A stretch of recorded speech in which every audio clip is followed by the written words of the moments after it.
Kapan pelaku judi online di Yogyakarta yang mengelabui bandar mengakali sistem? Kita akan bahas bersama dengan Yusuf Warshim, Komisioner Kompolnas. Assalamualaikum, selamat malam Pak Yusuf. Waalaikumsalam. Selamat malam Mas Ibrahim. Baik, malam.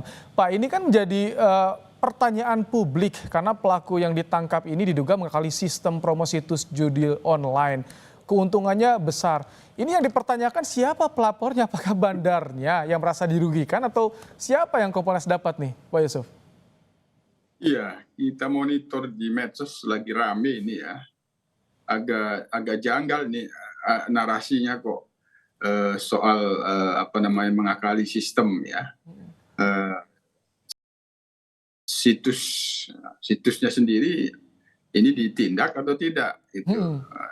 Jadi ini agak-agak janggal. Tentu kami sedang mempersiapkan permintaan klarifikasi secara resmi untuk sementara informasi yang secara jelas Kompolnas sendiri secara informal belum mendapatkan. Hanya memang apabila kita baca di pemberitaan 5 tersangka. Nah, yang pasti kalau 5 tersangka ini deliknya 303, terus Undang-Undang ITE pasal 27 terkait dengan transmisi yang konten yang mengandung judi, ya itu kan tetap penjudi. Nah, pertanyaannya bagaimana dengan situsnya? Nah, situsnya ini bagaimana? Situsnya apakah tidak tertangkap atau bagaimana? Yang pasti ya kalau narasinya soal diduga mengalahkan bandar ya itu janggal, tidak tepat itu. Tapi kalau memang 5 tersangka ini yang memang apabila memang benar-benar sudah ditetapkan tersangka 5 orang ini, ya delik yang disangkakan ya itu kan main judi, main judi ya penjudi, bukan soal mau menang atau mau kalah ya itu melanggar delik itu. Jadi pemain bandar sama-sama itu kriminal, harus ditindak Pak Yusuf ya? Iya. Hanya yang menjadi pertanyaan mungkin kalau situs ya itu kan melalui kewenangan pemblokiran. Penyidik ketika sudah melakukan penangkapan terhadap 5 orang yang ditetapkan tersangka dengan delik 303 KUHP atau sebelumnya pasal 27 Undang-Undang ITE. Namun untuk bisa menindak situsnya ya tentu dilakukan permohonan pemblokiran. Nah, setelah itu baru apabila setelah diblokir ya tentu di mana itu yang disebut bandar itu di mana. Apabila di dalam negeri ya tentunya harus ditindak juga, karena kan tetap penjudi, tetap berpraktek judi. Pak Yusuf, kalau dari narasi yang disampaikan, artinya sebetulnya gampang dong jika bandarnya yang merasa kerugian, artinya bandar juga bisa ditangkap juga dong kalau seperti itu Pak Yusuf ya? Itu yang sangat janggal, maka kita akan mendapatkan meminta klarifikasi apakah memang benar terkait dengan narasi mengakali sistem. Terus karena mengakali sistem itu menjadi dipidana, kan bukan itu.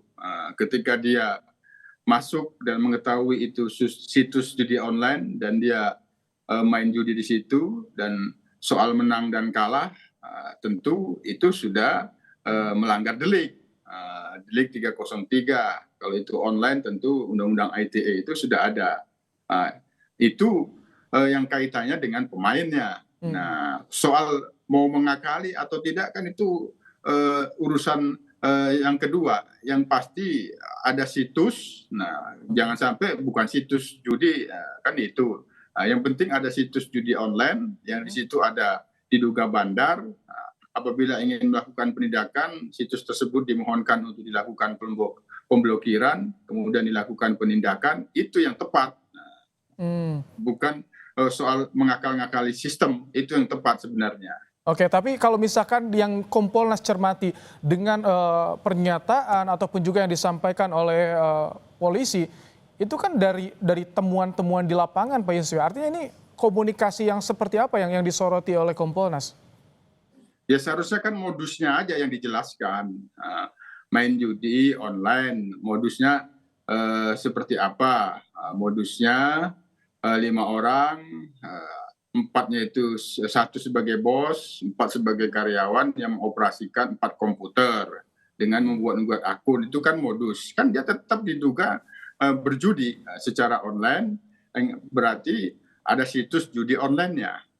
Nah, situs judi online ini bagaimana selanjutnya? Ini kan belum ada terlihat di dalam narasi, atau memang sudah ada proses penyidikan yang itu masih membutuhkan kewenangan lembaga lain untuk melakukan pemblokiran. Apakah seperti itu?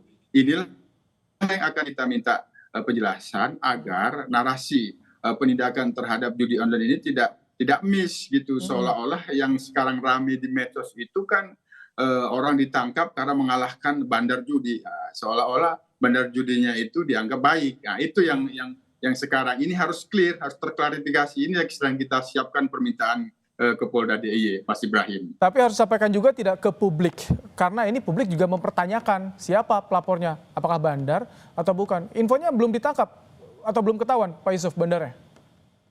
Ya kalau itu situs judi online kan tentu harus diblokir. Harus diblokir, mekanismenya kalau memang itu sudah situs judi, kan tidak bisa dibiarkan, harus diblokir. Kalau tidak diblokir berarti kan ada pelaku-pelaku lain yang akan bebas. Nah itu dari 5 orang yang sudah ditangkap dan kemudian ditetapkan tersangka ini kan sudah menjadi bukti petunjuk bahwa ketika disebut mengakali sistem kan berarti sudah ada situs judi online-nya, yang harus ditindak situs judi online-nya. Itu bukan persoalan narasi mengakali sistem. Enggak. Mungkin yang perlu dijelaskan ini pelaku main judi, tersangka, modusnya begini-begini, soal mengakali sistem itu lain hal lagi. Baik, terima kasih Pak Yusuf Warshim, Komisioner Kompolnas telah bergabung di program Kompas Malam hari ini.